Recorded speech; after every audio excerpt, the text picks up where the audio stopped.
Hello दोस्तों, welcome to the Faizan motivation powered by let's सीखो। मैं हूं आपका दोस्त फैजान और 30 डेज के पब्लिक स्पीकिंग में आज है हमारा डे 3 और आज हम लोग बात करने वाले हैं पब्लिक स्पीकिंग में। एक टॉपिक है और वो टॉपिक है 3 मिथ्स ऑफ पब्लिक स्पीकिंग।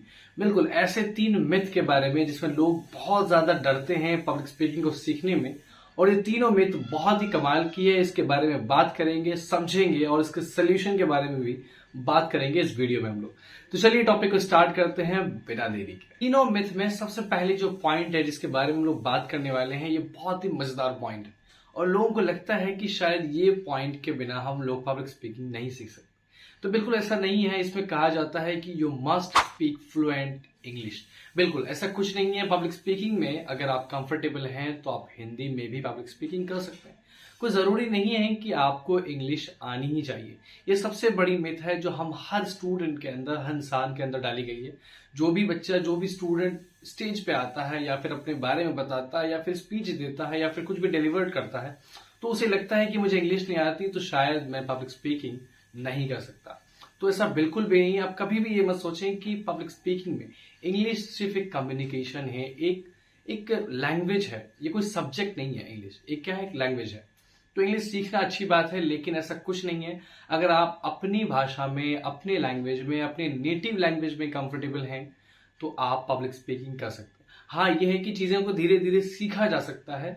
तो ऐसा बिल्कुल भी नहीं सोचना है कि आप जो है जब तक एक फ्लुएंट इंग्लिश स्पीकर नहीं बन जाते, इंग्लिश बोलना नहीं सीख जाते, तब तक आप पब्लिक स्पीकर नहीं बन सकते। यह बात अपने माइंड से निकाल दीजिए। आप जो है पब्लिक स्पीकिंग कर सकते हैं अपने कंफर्टेबल लैंग्वेज में। तो आप चाहे हिंदी में बात करें, चाहे इंग्लिश में बात करें, चाहे अपनी मलयालम, तमिल, किसी भी भाषा में बात करें, आप पब्लिक स्पीकर बन सकते हैं। दूसरा जो पॉइंट है, इस पे बात करने से पहले मैं एक छोटा सा मैसेज दे रहा हूं। इसमें जो है कहा जाता है कि यू मस्ट बी एक्सट्रोवर्ट। इसमें कहता है कि अगर जब तक आप एक्सट्रोवर्ट नहीं है तो आप स्पीकिंग नहीं कर सकते। एक्सट्रोवर्ट का एग्जैक्ट मीनिंग यह है कि भाई कोई भी इंसान जो है ना अपनी बातों को पब्लिक के सामने रख सकता है। इंट्रोवर्ट वो लोग होते हैं जो चीजों को अपने अंदर दबाए रखते हैं। तो ऐसा कुछ नहीं। मेरे एक फ्रेंड ने मुझे बोला कि यार मैं स्कूल ज्वाइन कर सकता हूँ क्या? मैंने कहा श्योर, बिल्कुल ज्वाइन कर सकते हो।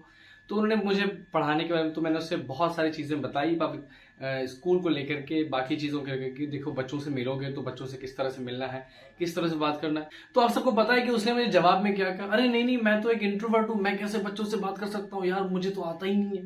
तो गाइज ये बात ना बिल्कुल अपने दिमाग से निकाल दो। अरे अगर आपको भूख लगे, आपको प्यास लगे, तो आप बोलोगे ना कि मुझे पानी चाहिए, मुझे कुछ खाना चाहिए, मुझे भूख लगी। अगर आप दिन भर बैठे ही रह जाओगे, कुछ करोगे ही नहीं है, तो फिर कैसे माना जाएगा, कैसे काम होगा? वहां पे तो वर्क डन हमारा जीरो हो जाएगा। तो बिल्कुल ये बात अपने माइंड से निकाल लीजिए कि ये इंट्रोवर्ट एक्सट्रोवर्ट कुछ नहीं होता। जब स्ट्रगल, जब अपॉर्चुनिटी, जब रिस्पॉन्सिबिलिटी हमारे सर पे आती है ना, जब टेंशन सर पे आती है ना, तो ये सारे एक्सट्रोवर्ट एक्सट्रोवर्ट भूल जाते हैं। लोग अपने बायो और इंस्टा स्टोरीज पे लगाते हैं I am extrovert, I am introvert. ये सारी चीजें बेकार की है। मैं किसी भी हाल में इस चीज को नहीं मानता, क्योंकि जब आपके साथ सिचुएशन आएगी तब उसका आपका इंट्रोवर्ट, आपका एक्सट्रोवर्ट काम नहीं करेगा। जब आपको भूख लगेगी, आपको प्यास लगेगी ना, तो आप ऑटोमेटिक बोलोगे कि हाँ मुझे बहुत भूख लग रही, मुझे कुछ खाने के लिए दे दो, मुझे कुछ पीने के लिए दे दो। जब आपके पास सिचुएशन आएगी ना, तो आप मजबूर हो जाओगे, उस पर काम करना स्टार्ट करोगे। तो आप ये बात माइंड से निकाल दो कि भाई अगर हम एक्सट्रोवर्ट नहीं है, हम इंट्रोवर्ट हैं, तो हम पब्लिक स्पीकिंग नहीं कर सकते हैं, या कहीं खड़े होकर के बोल नहीं सकते हैं, या अपने थॉट्स को शेयर नहीं कर सकते। तो ये बात माइंड से निकाल दी। ये एक मिथ है, ये बिल्कुल भी सच नहीं है। इस पर मैंने भी काम किया है, बहुत सारी चीजों पे काम किया। मैं भी पहले नहीं शेयर करता किसी भी चीजों को, लेकिन आज मैं बिना हेजिटेशन के कैसे बोल पा रहा हूँ सबके सामने। तो गाइस ये इंट्रोवर्ट एक्सट्रोवर्ट कुछ नहीं है। जो लोग इंस्टा स्टोरीज पे लगाते हैं ना, तो आप ना उस पर बस एक हंसी के ठहाके छोड़ दीजिए कि भाई जब सिचुएशन आपके साथ आएगी ना, तो आप उस चीज को एक्सेप्ट करोगे। और तीसरा जो मिथ है वो बहुत ही इंपॉर्टेंट है, बहुत ही मजेदार भी है गाइज। इसमें कहता है कि you must have experience. Guys कहां से लाएंगे एक्सपीरियंस? हर कंपनी जहां भी जाते हैं, इंटरव्यूज देते हैं, लोगों से मिलते हैं, कहते हैं कि एक्सपीरियंस है, 2 साल का एक्सपीरियंस है, इतने साल का एक्सपीरियंस। भाई कहां से? हर इंसान बिगनर से ही स्टार्ट करता है, हर इंसान जीरो से ही स्टार्ट करता है। मैंने भी स्टार्ट किया था अपने 11th के एज में। जब मैं 11th में था तब मैंने भी स्टार्ट किया था, लेकिन अब मैं कह सकता हूं कि मैं एक्सपीरियंस हूं। अगर मैं स्टार्ट नहीं करता उस वक्त, तो मैं कैसे बोल सकता हूं कि आज मैं एक्सपीरियंस हूं और फ्लुएंटली स्पीक कर सकता हूं, बोल सकता हूं, एक स्टेज को हिला के रख सकता हूं। तो गाइस एक्सपीरियंस कुछ नहीं होता, हर इंसान जीरो से स्टार्ट करता है। ये मिथ अपने दिमाग से निकाल दीजिए कि आप जॉब इंटरव्यू के लिए जा रहे हैं, आप कहीं पढ़ाने जा रहे हैं, तो आप बोलेंगे अरे मेरे पास तो एक्सपीरियंस ही नहीं यार, मैं कैसे बोल सकता हूँ, अरे मेरे पास तो ये सारी चीजें नहीं। गाइस ये सारी चीजें मिथ है। एक्सपीरियंस किसी के पास नहीं, किसको पता है? हर इंसान पैदा होता है, उस चीजों को सीखता है, देखता है, तभी आगे बढ़ता है।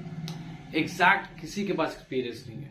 अगर किसी इंसान के पास नॉलेज है, उसको खड़ा कर दिया जाए स्टेज पे, तो वो फिर भी कुछ ना कुछ बोल ही लेगा, तो उसके पास कौन सा एक्सपीरियंस है? तो आप ये मिथ निकाल दीजिए कि अगर मान लो सडनली आपको कहीं भी ऐसा सिचुएशन मिल जाता है कि आपको जो है कोई खड़ा करके कहीं पे बोलता, अरे यार मैं नहीं कर सकता, मेरे पास तो एक्सपीरियंस ही नहीं। गाइस एक्सपीरियंस वाली चीजें भूल जाइए, जीरो से स्टार्ट कीजिए, क्योंकि हर इंसान जीरो से ही स्टार्ट किया है। हम भी बिगनर लेवल से स्टार्ट किए। हम आज भी नहीं बोल सकते कि हम एक्सपीरियंस्ड हैं, क्योंकि आज भी हम लोग जब स्टेज पे चढ़ते हैं तो हम लोग को भी हेजिटेशन होती है। अरे मुझे क्या, हर एक बड़े स्पीकर को भी हेजिटेशन होती है कि एग्जैक्ट टॉपिक क्या है, एग्जैक्ट चीजें क्या है। तो गाइस धीरे धीरे चीजें में आती है, धीरे धीरे एक्सपीरियंस आता है, धीरे धीरे आप सीखते हैं, हर कुछ धीरे धीरे ही होता है। तो कभी भी ये मत सोचिए कि you must have experience then you speak. तो आप सब इन तीनों मिथ को, ये तीनों पॉइंट को अब तक समझ गए होंगे। गाइस ये चीजें नहीं है, ये सच्चाई नहीं है, ये मिथ है। लोगों को लगता है कि बहुत सारे, जब हम लोग एग्जाम देते हैं तो उसमें लिखा हुआ आता है कि बॉयज जो है पहले से मैथ्स में कीड़ा होते हैं, गर्ल्स को मैथ्स से डर लगता है। तो गाइस ये मिथ, ये सच्चाई नहीं। अरे बहुत सारी लड़कियां एक्सपर्ट होती है मैथ्स में। तो गाइस ऐसा कुछ नहीं है। बहुत सारी बातें मिथ के हिसाब से देखा जाए तो ये पब्लिक स्पीकिंग के लिए 3 मिथ है कि भाई आपको जो है फ्लुएंट इंग्लिश आनी चाहिए। भाई मुझे भी नहीं आती फ्लुएंट इंग्लिश, तो क्या मैं बोल नहीं पा रहा हूँ आप सबके सामने? एग्जैक्टली बोल पा रहा हूँ। तो गाइज ऐसा कुछ नहीं है, आप बिल्कुल बोल सकते हैं। इन तीनों मिथ को आज के बाद कभी भी सच्चाई नहीं समझना है। अगर आप ऐसा बोलते हैं कि अरे मेरे पास एक्सपीरियंस नहीं है, हम तो इंट्रोवर्ट हैं, हम तो एक्सट्रोवर्ट हैं, तो गाइज ये सारी चीजें मिथ है। इस पे काम कीजिए। अगर ये सारी चीजें आपके माइंड में आ रही है तो इन सारी चीजों को निकाल के फेंकिए और इस वीडियो को ज्यादा से ज्यादा दोस्तों तक शेयर कीजिए, क्योंकि पब्लिक स्पीकिंग के अभी बहुत सारे दिन बाकी है और बहुत सारे नए नए पॉइंट्स मैं आप सबके साथ लेके आने वाला हूं। तो चलिए मिलते हैं नेक्स्ट टॉपिक पे, उसके बाद हम बात करेंगे और मिलते रहिए। वेट, आप सब चैनल को सब्सक्राइब क्यों नहीं कर रहे हैं? गाइस लेट्स सीखो को सब्सक्राइब कीजिए, क्योंकि सीखना सबसे बड़ा जिम्मेदारी है हम सबका, और सिखाना।